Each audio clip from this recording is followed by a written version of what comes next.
From Tampa Bay streaming news leader, this is ABC Action News. Hello, I'm Wendy Ryan. Chief Meteorologist Dennis Phillips has Florida's most accurate forecast in just a moment. But first, here are your ABC Action News Now headlines. On Thursday morning, a fallen Florida Highway Patrol trooper will be laid to rest in Manatee County.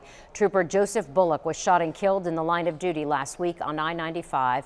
Funeral services will be held for him in Bradenton. After that, dozens of law enforcement officers will lead Trooper Bullock's body to Sarasota National Cemetery, where he'll receive law enforcement honors. The public is encouraged to come out and pay their respects.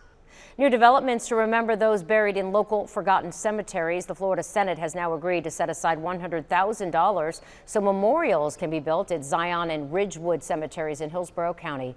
Senator Janet Cruz also wants to form a statewide task force for the historical preservation of African American cemeteries and burial sites.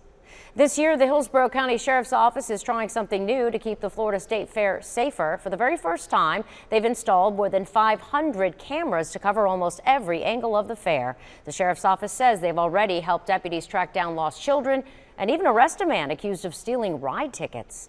In other news, Tampa General Hospital says it's beginning to admit patients with flu-like symptoms who recently traveled to China. The hospital says it has not had any patients diagnosed with the coronavirus, but its clinical teams are ready and following all protocols for patients who have been exposed to the coronavirus. There are 13 U.S. cases of the coronavirus, but none are reportedly here in Florida.